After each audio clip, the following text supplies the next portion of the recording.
ठीक सर। आपका क्या छीन लें, इसी की योजना लाते हैं बीजेपी के लोग। याद रखना, बीजेपी के लोग दिन भर ये प्लानिंग करते हैं कि आपसे क्या छीन लें।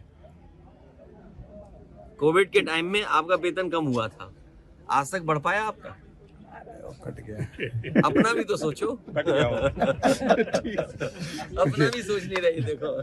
चलिए, धन्यवाद। ठीक सर। इस तरीके से कल दिल्ली के नतीजे आ रहे हैं, कल मिल्कीपुर के उपचुनाव का नतीजा आ रहा है, उसको लेकर के आपने लगातार चुनाव आयोग पर निशाना साधा, सवाल खड़े किए। आखिरकार संवैधानिक संस्था पर इस तरीके के सवाल क्यों? कई बार एग्जिट पोल के जो अनुमान होते हैं वो ठीक नहीं निकलते हैं। जो एग्जिट पोल अपने सर्वे के माध्यम से जानकारी देता है वो कई मायने में सही नहीं निकलते। अब क्योंकि कल रिजल्ट आना ही है, तो जो मतदान हुआ है उसकी पूरी सच्चाई आपको कल मिल जाएगी। किसकी सरकार बनेगी, किसकी सरकार जाएगी, ये तो दिल्ली की बात हो गई। मिल्कीपुर चुनाव में, और मिल्कीपुर चुनाव शुरू होने से पहले अगर आपको याद होगा तो मैं चाहता था कि आप सब लोग वहां आए और देखें कि वोट कैसे डाला जाता है और वोट कैसे पड़ता है। भारत का लोकतंत्र और खासकर बीजेपी की सरकार में किस तरीके से लोकतंत्र और मजबूत हो रहा है, कितना मजबूत दिखाई देता, वो आप लोग आए नहीं। आपने एक बहुत बड़ी अपॉर्चुनिटी मिस कर दी। शायद ये सदी में एक बार देखने को मिली होती आपको।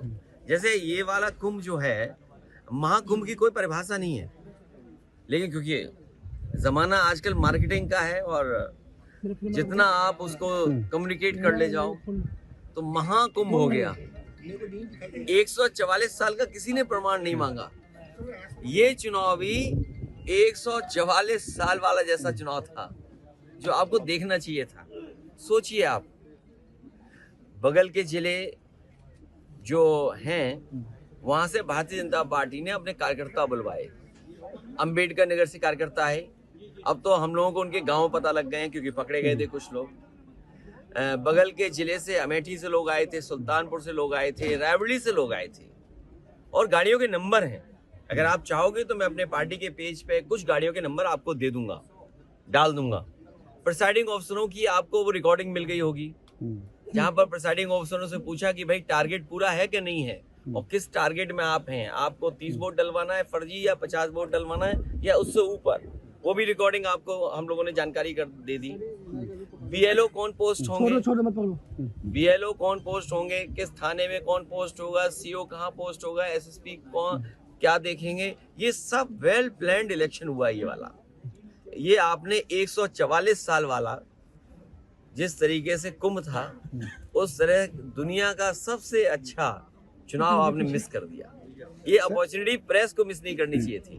लेकिन आपने चुनाव की बात की जाए तो जिस तरीके से अमानवीय व्यवहार भारतीय नागरिकों के साथ अमेरिका ने किया, उसको लेकर के कल आप लोगों ने संसद में प्रोटेस्ट भी किया। क्या जिस तरीके से आप लोग आवाज उठा रहे हैं ये आगे भी देखने को मिलेगा सदन के अंदर? भारतीय जनता पार्टी की कुछ चीजों की तो पोल खुल गई, और पोल इसलिए खुल गई कि हमने और आपने वो डंका बजते हुए देखा था जी। बड़े बड़े इवेंट देखे थे हम लोगों ने, और ये भारतीय जनता पार्टी वाले लोग कोई दिन नहीं चूकता था जिस दिन ये नहीं कहते थे कि दुनिया में हम कहां पहुंच गए हैं, हम कुछ बन गए हैं, विश्व गुरु बन गए हैं। सोचिए आप, जो लोग दिन भर ये कहने से नहीं चूकते थे कि विश्व गुरु बनने जा रहे हैं, अर्थव्यवस्था उनकी तीसरे नंबर पे पहुंच रही है, वो आजकल कैसे चुप घूम रहे हैं, मौन हो गए हैं।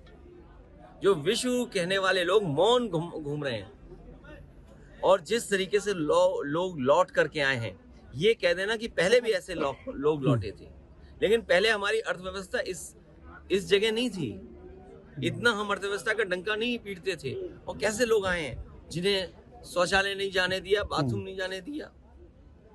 ये व्यवहार किसी व्यक्ति के साथ हो सकता है, इनह्यूमन व्यवहार है। और दुनिया का एक देश है, शायद हो सकता है अमेरिका से वो मजबूत नहीं उतना, लेकिन वहां के राष्ट्रपति ने मना कर दिया कि हम फौज से लाए हुए अपने नागरिकों को स्वीकार नहीं करेंगे, और अंततः अमेरिका को स्वीकार करना पड़ा। क्या भारत इतना कमजोर हो गया है? क्या हमारा हिंदुस्तान इतना कमजोर है? जब हम हिंदुस्तान का इतना बड़ा बाजार दे रहे हैं अमेरिका को, आप सोचिए नोएडा में न जाने कितना बाजार हमने उनके हाथ में दे दिया होगा। हम कहते हैं हमारे लोग इलीगल पहुंच गए वहां पे, इलीगल इमिग्रेशन हो गया। तो किसकी नाकामी है? ये सरकार की नाकामी है जो क्वालिटी ऑफ लाइफ या उनको बेटर अपॉर्चुनिटी नहीं दे पा रहे। अगर उन्हें बेटर अपॉर्चुनिटी यहाँ मिल रही होती, क्वालिटी ऑफ लाइफ बेटर यहाँ होती, तो शायद वो 50 लाख और 1 करोड़ रुपए दे करके नहीं जाते। पंजाब के तो चलो 50 लाख रुपए की सुनने में आ रहा है दे करके गए हैं, लेकिन गुजरात वाले तो 1 करोड़ रुपए दे के गए हैं। कम से कम सरकार को जो पैसा दे करके गए हैं उनके सरकार को पैसे वापस कराने चाहिए। और जिस उम्मीद के साथ वो लोग गए थे, घर परिवार के लोग, वही नहीं, भारत के और भी लोग हैं जो अपनी क्वालिटी ऑफ लाइफ बेटर जीना चाहते हैं, जॉब्स चाहते हैं, नौकरियां चाहते हैं, अपने परिवार की सिक्योरिटी चाहते हैं, अपने परिवार की प्रॉस्पेरिटी चाहते हैं। उनको सरकार मौका दे। अगर मौका नहीं देती है तो ये जो अर्थव्यवस्था में आप दिखा रहे हो ना कि हम किस ऊंचाई पे पहुंच रहे हैं, आप कुछ लोगों को ऊंचाई पे पहुंचा रहे हो, आम लोगों को उस ऊंचाई तक नहीं ले जा रहे। एग्जिट पोल के बाद टीएमसी ने सवाल खड़े किए नेतृत्व पे, आप क्या कहना चाहेंगे? इंडिया गठबंधन को लेकर के इंडिया भी सवाल गठबंधन बने। के नेतृत्व पे सवाल खड़ा किया है। अभी कोई बड़ा सवाल नहीं पूछना है, ये हमारा इंडिया का अंदर का मामला है, ये हम लोग सुलझाते रहेंगे। Thank you. ठीक है सर, थैंक क्या चीज? सर 27 में पीडीए चलेगा और पीडीए के लोग देख रहे हैं कि उनका वोट कैसे छीना जा रहा है, वो कैसे अपमानित हो रहे हैं। उन्हें एसओ की पोस्टिंग नहीं मिलेगी, सीओ नहीं बनाया जाएगा क्योंकि वो वोट में कहीं ना कहीं आपको दे देंगे। कौन सिपाही पोस्ट होगा? क्या पीडीए परिवार के लोग नहीं देख रहे हैं कि भाई जब पोस्टिंग होगी तो उनके नाम देखे जाएंगे, उनका नाम काट दिया जाएगा। तो ये जो पीडीए के लोगों का अपमान हुआ है, और यही तो हम कहते थे कि बाबा साहब भीमराव अम्बेडकर जी ने जो अधिकार दिया है उन अधिकारों को छीन रहे हैं। बात ये वोट ही नहीं डालने दोगे आप, या दूसरे आपके लोग वोट डाल लेंगे, ये कहाँ की वो है? इसीलिए मैंने कहा कि इलेक्शन कमीशन मर गया है। इलेक्शन कमीशन को जांच करनी चाहिए कि जो मरे हुए लोग थे उनके वोट कैसे पड़ गए, और अगर वोट पड़े हैं तो प्रिसाइडिंग ऑफिसर और जो संबंधित अधिकारी उनके खिलाफ कार्रवाई क्या कर रहा है इलेक्शन कमीशन? जो है ही नहीं वोट उनके भी डाल दिए, गाड़ी आई।